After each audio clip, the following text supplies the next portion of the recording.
All right, y'all, you may have heard about the strike by television and film writers out in Hollywood. They staged a walkout on Monday, and it's already affecting late-night talk shows. Now, the last time they walked out was 2007, and it lasted 100 days. Maria, can you break all of this down for us?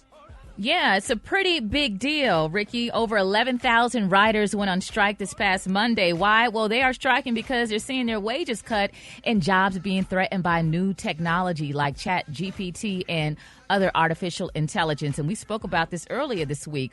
Late night talk shows are usually the first to take a hit. Think about all of those opening monologues. Shows hosted by Jimmy Fallon, Jimmy Kimmel, Seth Meyers already began airing reruns, and Saturday Night Live has already changed their show for this weekend. Now, the last time writers went on strike, which was 15 years ago, more than 60 TV shows shut down production, including our favorite show, Girlfriends, with Tracy Ellis Ross at that time. Yes, indeed, man. They say this time around, though, we as viewers may not feel the strike as much because of all the streaming platforms out there like Netflix and Hulu and Amazon Prime. We can just watch other shows and hadn't even been seen before. But no doubt, you cannot have a good show or a good movie without good writers.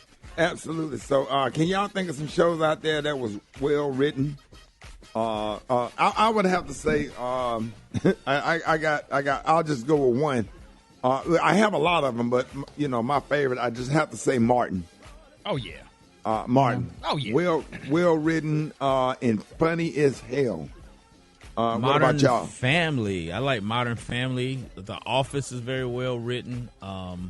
Even shows like Grey's Anatomy. Like Grey's Anatomy, Shonda Rhimes did some incredible stuff, man. But you know what, Ricky? This? Yeah. Honestly, I did not know these late night shows had writers. I thought they just came off the top of their heads. And You stuff. crazy? No. But y'all comedians, y'all don't have. No, that's not how that works. They have a staff. Well, hell, I didn't know. There'd be do that every dozens night. of people in the room writing, right? Yeah. Y'all have Yeah. tons of writers, yeah. Really? Lord, I didn't know that. I thought y'all just A joked writer's and room came usually for a show like that is probably about 8 to 10 people. You have a head writer, then you have other writers that work under the head writer, and it's a whole collaboration of things that go into those monologues. That's interesting. And I can see their concern. No, yeah. I didn't know that. Hell, I thought these people are comedians and whatever they are. I thought you just get up there and talk and do your doggone thing. I know nobody just sit there and wrote it for you. And you You ever watch Saturday Night Live where they do Weekend Update?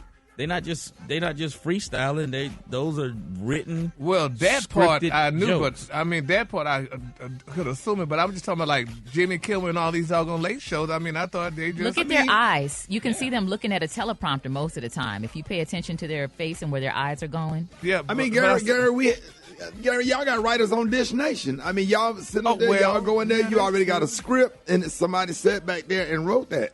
Yeah, but they not writer like that because they not on strike. So I don't assume If they're a part of the Writers Guild, they are on strike.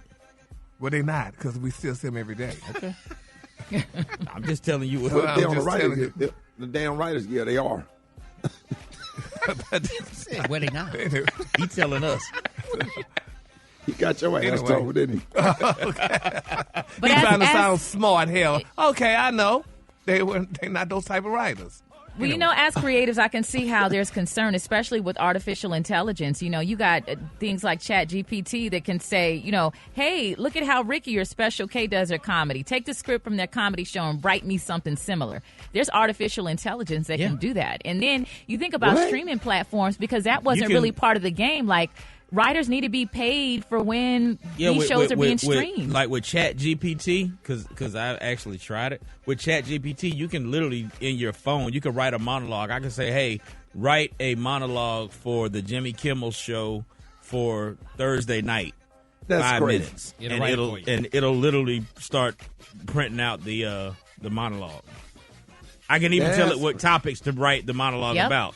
I want to talk about President Biden. I want to talk about Donald Trump, and I want to talk about the NBA Finals. And it'll write out a monologue. And it'd be funny? I don't know how funny it's going to be, but it'll definitely print it out. It'll definitely write it out. It will mimic your style of comedy. It will pull. Yeah, artificial intelligence is really scary and crazy. Yeah. That's crazy.